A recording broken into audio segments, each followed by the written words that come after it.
Sid Meier's Railroad Tycoon is a business simulation designed by Sid Meier. The DOS version of the game was released as freeware for download in 2006. The game is the first in the Railroad Tycoon series.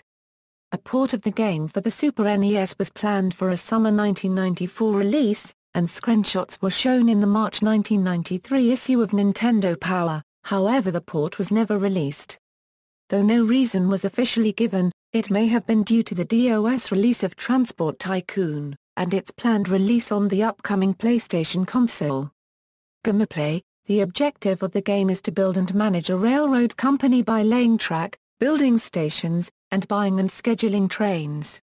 The player acts a railway entrepreneur, may start companies in any of 4 geographic locales: the Western United States, Northeast United States, Great Britain, or continental Europe. The company starts with $1 million in capital. Half equity, half a loan. The company may raise additional capital through the sale of bonds. The player acts as a railway entrepreneur who owns and manages the business as described above and may also handle individual train movement and build additional industries. The game models supply and demand of goods and passengers as well as a miniature stock market on which players can buy and sell stock of their own or competing companies.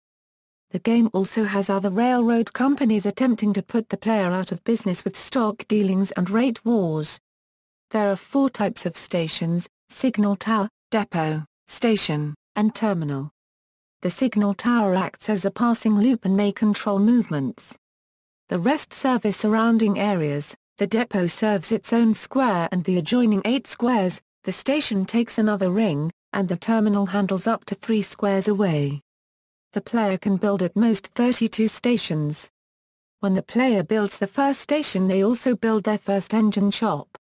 Each engine shop is the manufacturing area for the player's different trains. The player can upgrade and downgrade depots, stations, and terminals.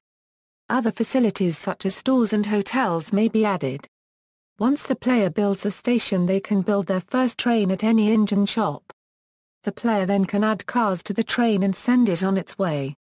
The player can at any time change the consist, which is the list of cars the train is to pick up at the various stations along the way. These include pure mail and passenger cars and specialized freight cars for each of the other 9 types of commodity produced in the game. The player can continue to build the track network and build stations until the player runs out of funds. The game runs for a century, with accounting periods 2 years long. Stations built or rebuilt in a particular accounting period pay the player double freight rates for everything they purchase in the period. Not every station buys everything offered to it. Some good producers buy nothing. There are 2 alternatives the player can choose between: simple economy and complex economy. There are product variations over the 4 geographical scenarios. Reception: on its release in 1990, Railroad Tycoon was hailed by reviewers as one of the best games of the year. In 1990, Computer Gaming World gave the game 5 out of 5 stars and named it as its Game of the Year, and in 1992 added it to the magazine's Hall of Fame for games that readers highly rated over time. Both the PC version of Railroad Tycoon and the Macintosh version were rated 5 out of 5 stars by Dragon. It won the 1991 Software Publishing Association Excellence in Software Award for Best Strategy Program. References. External links: Sid Meier's Railroad Tycoon at Moby Games, Railroad Tycoon at the Internet Movie Database.